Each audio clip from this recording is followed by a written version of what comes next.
دوستانو نننۍ ویډیو زموږ د هغه جنکو په باره کې ده چې په کور کې د ځان سره سمارټ فون یعنی موبایلونه ساتي. نو په هغې کې هغوی داسې ویډیوګانې جوړوي او بیا ترې په سوشل میډیا وایرل شي.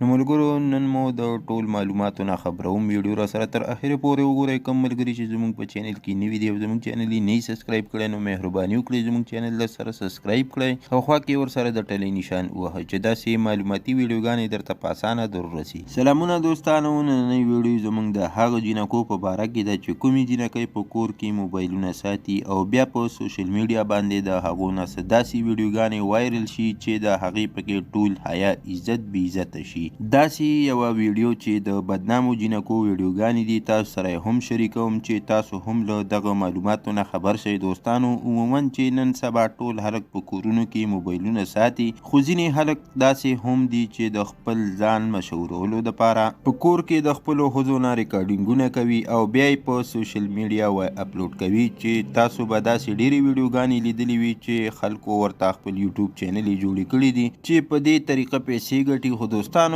په دې کې اکثر پښتني نوي پنجابیانې وي، ځکه چې کله تاسو دغه ویډیوګانې وګورئ نو تاسو ته به اندازه وشي چې دا کوم خلک دي. یقینا چې دا یو ډیر غلط کار دی او پیسې په دې طریقه ګټل هم نه دي پکار، ځکه چې د پیسو ګټلو دپاره خپل حیا او عزت نیلام کول بالکل ښه خبره نه ده او د دې هر څه به الله پاک پوښتنه کوي، ځکه چې دا یو قسم بدکاري ده چې خلک یې په انلاین طریقه باندې کوي چې د ځوانانو او د نوو ظلمو سره لوبې کوي او د هغې مخې ته داسې نازونه اداګانې او د خپل جسم حصې ښکاره کوي چې هیڅکله هم د یو مسلمان سره نه ښایي او د مسلمان صفت نه دی. الله تعالی دې داسې خلکو ته هدایت وکړي او ټول مسلمانان دې له دې فتنې نه په امان کړي. دوستانو دا زموږ د نن ورځ معلومات چې در سره مو شریک کړو. که ویډیو مو خوښه شوي وي لایک شیر کړئ، چینل در سره ضرور سبسکرایب کړئ. مننه کوم چې ویډیو م را سره تر اخره پورې وکتله او د بلې ویډیو پورې دلوي الله په امان.